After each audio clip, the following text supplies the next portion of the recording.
മുംബൈയിൽ വന്യജീവി കടത്ത് സംഘം പിടിയിലായി. ഡോംബിവലിയിൽ സംഘം താമസിച്ച ഫ്ളാറ്റിൽ നിന്ന് നിരവധി വന്യജീവികളെ കണ്ടെത്തി. വിവിധ ഉരകങ്ങളെയും ഒറാങ്കൂട്ടാൻ കുരങ്ങുകളെയുമാണ് കണ്ടെത്തിയത്. സംസ്ഥാനത്തിന്റെ ചരിത്രത്തിലെ തന്നെ ഏറ്റവും വലിയ വന്യജീവി ക്രൈം ഓപ്പറേഷനാണ് ഇത്. ദൃശ്യങ്ങൾ 24 ലഭിച്ചു. ആദ്യം ദൃശ്യങ്ങളിലേക്ക്.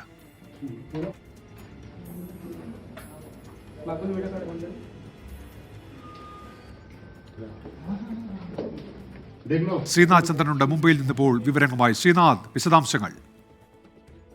പലവട്ടവും വിമാനത്താവളം വഴിയും മറ്റുമൊക്കെ വന്യജീവികളുടെ കള്ളക്കടത്ത് നടക്കുന്ന സംഭവങ്ങൾ റിപ്പോർട്ട് ചെയ്തിട്ടുണ്ട്. അത് പലപ്പോഴും ചെറിയ നക്ഷത്രാമകളും മറ്റുമൊക്കെ ആയിരുന്നു. പക്ഷേ ഒറാങ്ങൂട്ടാൻ അടക്കമുള്ള വലിയ വന്യജീവികളുടെ ഒരു ശേഖരമാണ് ഇപ്പോൾ ഒരു ഫ്ളാറ്റിൽ നിന്ന് കണ്ടെത്തിയത്. ഡോംബിവലി ഈസ്റ്റിലാണ് ഈ ഫ്ളാറ്റ് ഉള്ളത്.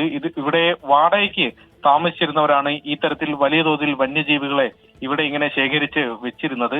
അതിൽ പല ഇനങ്ങളുണ്ട്. ഉരകവർഗത്തിൽപ്പെടുന്ന ആമകളുണ്ട്, പാമ്പുകളുണ്ട്, പലതരത്തിലുള്ള പല്ലിവർഗത്തിൽപ്പെടുന്ന ജീവികളുണ്ട്. അതിനൊപ്പം തന്നെ വംശനാശ ഭീഷണി നേരിടുന്ന അതീവ ഗുരുതരാവസ്ഥയിലുള്ള ഒറാങ്ങൂട്ടാനെയും കുരങ്ങു വർഗത്തിൽപ്പെട്ട ഒറാങ്ങൂട്ടാനെയും കണ്ടെത്തി. 2 ഒറാങ്ങൂട്ടാനാണ് ദൃശ്യങ്ങൾ നമുക്ക് കാണാൻ വേണ്ടി കഴിയുന്നത്.